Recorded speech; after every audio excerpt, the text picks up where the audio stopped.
Hi, this is Robert Reid, and this is my video blog assignment for Clemson University Library 100 for Dr. Appling. Basically, my student dialogue was about age is only a number. It's a dialogue on the privilege of age. As far as whether my group achieved real dialogue or not, I think that there was kind of only a few people that were talking, so it was kind of most of the people were kind of quiet, at least like when we did a large group discussion, and I don't think we really achieved a full dialogue, only in the respect that most of the people didn't talk. It was only when we were in small groups that everybody talked, but when we were in a large group, everybody was kind of quiet, and it was kind of just a few people talking, and that kind of leads into the next comment about active voices. Were there active voices in the group? I'd say yes, there were some active voices, and that's kind of, the dialogue was kind of centered around those few people. It wasn't really about everybody, and I think most of the people were kind of shy. They're in front of a big group of people. They feel uncomfortable. They feel nervous. Normal stuff, and so they kind of chose not to really talk a whole lot, and so that kind of leads us to the next question, which is kind of, were there more reserved voices? I'd say yes, there were. You had a few people that would just kind of sit there and look around and wait for somebody else to kind of say something before they jumped in on the conversation. And I felt like some people had opinions about the topics, but they didn't really share them as much, except for a few people. So I'd say that definitely there are more reserved voices in the group, yes.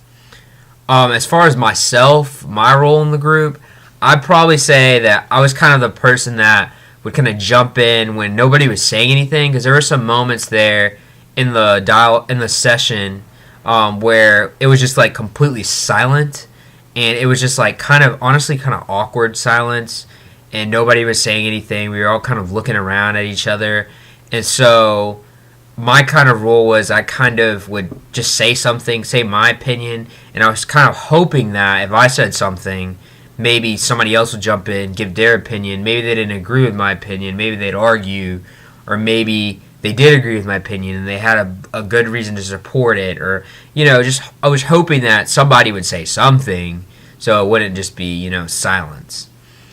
Why do I think that dialogue is a part of Library 100? I think personally, kind of the purpose is to get you to understand, different people's opinions on different issues at Clemson. I think it's kind of to get you to connect with different people, kind of from different backgrounds, from different cultures, and kind of understand their views on different worldly topics like age is only a number. I guess the purpose may be to try to understand that in other countries, people think that this age, whereas like for instance in America, this is just an example, the drinking age might be 21, but in other countries they think that that if you want to drink, there's another age that is associated with that. So maybe in some European countries, for instance, maybe you could be a teenager and have alcohol. So that's kind of the point is, I think, to kind of get you to see how different cultures view different ideas. Do you see the dialogue as a useful tool in your university experience? I think like if a lot of people are participating and you're actually seeing people of different ideas, if you're actually getting different perspectives from different people, then I'd say it's helpful and useful in my university experience. But I think if you're only getting kind of a one-sided thing where only a few people are talking about one idea and everybody's kind of agreeing with each other, then I wouldn't necessarily say it's as useful. I wouldn't say it's completely useless, but I wouldn't say it's as useful because you're not really getting that different perspective from a different person. I'd say, some of the other things that I kind of just noticed in my group, I'd say the most divided topic was when we were talking about drinking age specifically. It kind of seemed like a lot of people in the group kind of argued that for instance, there's a lot of things that are associated with associated with the age of 18, for instance. So, for instance, if you want to join the military, fight for your country, give your life for America, then you're allowed to do that at age 18. But if you want to share a drink with your friends, alcoholic beverage, obviously, you're not really allowed to do that at age 18. And some people in the group specifically said that's kind of not fair because I can die for this country, but I can't drink. So, and then there was always other people who said drinking is dangerous. They brought out kind of the negative aspects of drinking. Kind of, if we let younger people drink, could this cause more problems?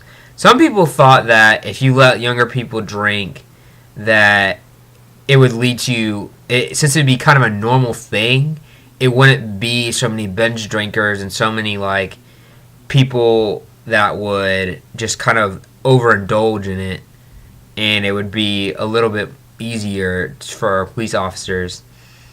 And so I mean, there's people on both sides as far as the drinking issue. One of the other things I thought was pretty interesting was we did an activity, and it basically was talking about they give you a little card, and the card had an activity on it, and they'd give you kind of a group of countries on different cards, and then different ages on different cards, and the goal was you're trying to match one one activity with a country and an age, and what you're trying to do is once you figure that out, you can kind of know the laws of different countries. And I thought it was kind of interesting. This was one of the things that we kind of did in our small groups. It was kind of like a group of, I believe, 3 or 4 people, and basically you kind of try to guess which laws went with which countries, and then afterwards we all kind of came together as a group. We got the right answers on, because obviously we were just guessing, so we could have been wrong, and we got the right answers on which category or which card went with which country and which age group. And it kind of was interesting because different countries, their laws could be completely different to ours. I think I remember I think it was Australia, if I remember correctly. I believe the driving age there was a teenage, I think it was 13 or 14. It was significantly younger than here. I mean, the general concept is there were a lot of different countries that had a lot of different rules in regards to laws like drinking or driving, or not together obviously, but different countries had different laws, and there were a lot of differences across different in the Middle East versus Europe versus the West versus different parts of the world, had different cultures. So I mean, overall it was an interesting experience. Definitely a lot of people that could have talked a little bit more than they did. But, I mean, I'm glad I came. I'm glad I showed up. And I do feel like I got something out of the experience, because I did learn a little bit about different cultures and what their beliefs are. So it was interesting. The only other portion there's one other portion that we kind of did where we went around the room and we wrote on little note, giant. It's basically a giant sticky note. For lack of a better explanation, it's basically just a piece of paper that we wrote our different opinions on, and I think that kind of was more effective to get people to actually give their opinions on what was going on than talking, because when we talked, nobody really wanted to say anything. So that's when people actually kind of gave their opinions. So it was interesting. And yeah, so again, this is Robert Reid. This is my video blog assignment vlog for Library 100 class at Clemson University. And I'm a freshman. This is a class of 2016. Thank you.